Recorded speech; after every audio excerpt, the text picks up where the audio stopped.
Hi. It just kept going. I can do it. Hello.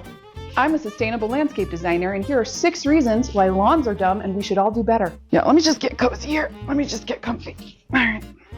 Oh, goodbye.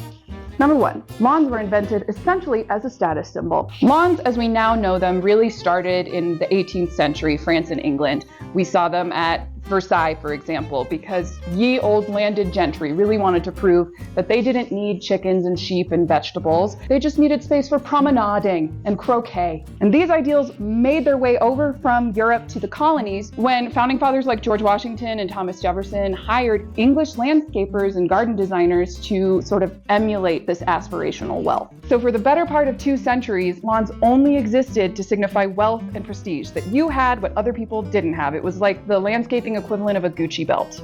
And that brings me right to point number 2, because lawns are actually really expensive to maintain. You have to mow them, fertilize them, aerate them, and if you don't pay for someone to do those things, you have to buy all of the equipment to do it yourself, which is why lawns really didn't trickle down to the middle class until after the Civil War. And we see their popularity sort of rising and falling depending on the economic situation at the time. For example, during World War II, we saw the Victory Garden introduced, and we had more vegetable gardens and yards again. But then not 2 years after the end of World War II, the Levitts broke ground on Levittown, which was the first major suburban development in the United States with 17,000 homes. And what came standard on the front and backyard of every single one of those 17,000 homes? A turf grass lawn. Why? Because it's the cheapest landscaping material for developers to install and the most expensive ground cover to maintain. So that developer can slap down some turf grass and then mosey on over to the next house, start doing it all over again. Meanwhile, you're saddled with the burden of the mowing and the fertilizing and the aerating. And did I mention the mowing? Because it's every Saturday of your damn life for the rest of forever.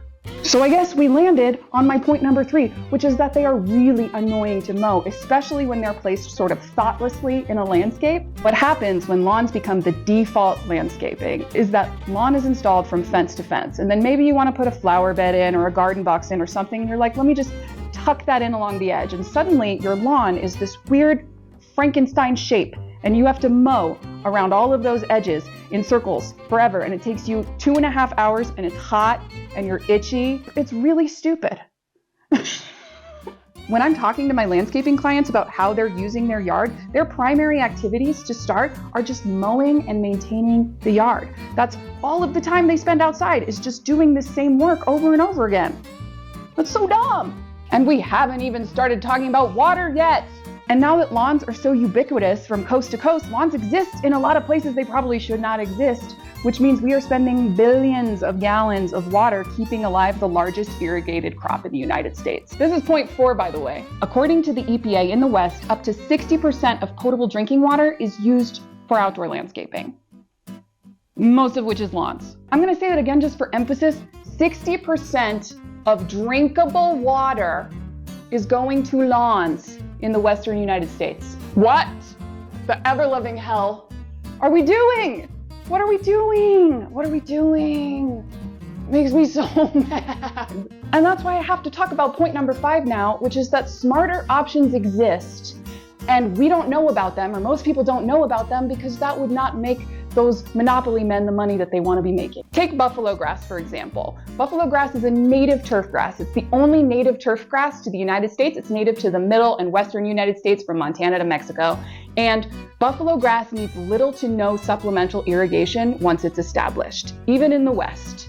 It also doesn't grow above like 3 to 4 inches tall. So what I'm saying is there are turf grasses out there that don't need to be watered and don't need to be mowed, and we don't know about them because then the multi-billion-dollar lawn care industry wouldn't exist. Finally, number 6, by carpeting 40 million acres of the United States in lawn, we've degraded critical ecosystems that all of our native bees and birds and butterflies desperately need to live. And that's why we have the monarch butterfly on the endangered species list. But listen, I'm not saying get rid of 100% of your lawn. That's probably not practical if you have kids or pets or you want to play a riveting game of cornhole every once in a while. But if I was designing your yard, this is what I would do. I would pick one central open shape for your lawn, one efficiently irrigated, officially maintained shape where your dog can run around and where your kids can play. Then around that grassy area, we could landscape perennial landscaping that's meant to get lush, fill in, suppress weeds. It's low maintenance, it's native, it supports your local wildlife. And did I mention it's low maintenance? Because it's low maintenance.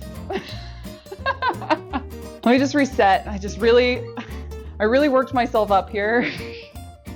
Let me take some deep, calming breaths. So this is not the first time I've been on this soapbox, and it will not be the last. But one of the main counterpoints I get to this argument is that one lawn is not enough to make a difference. Why should I convert my Kentucky bluegrass if golf courses exist, right?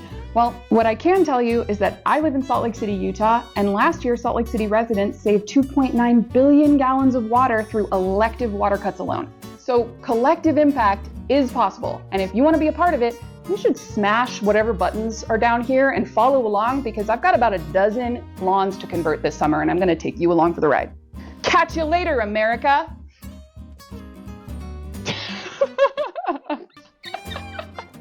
This is... Oh. Hi. How's it going? You're just fully in the shot now. I'm gonna get a feel for it. That's really... Bloop!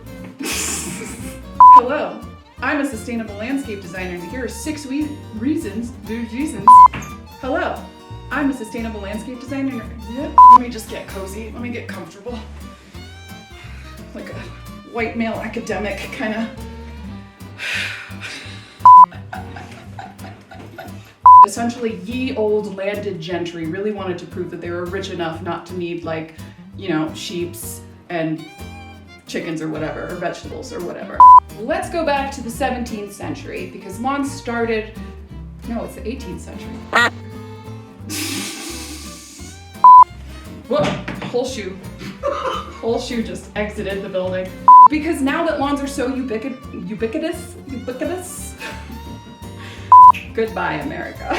I don't know. Do not crust it.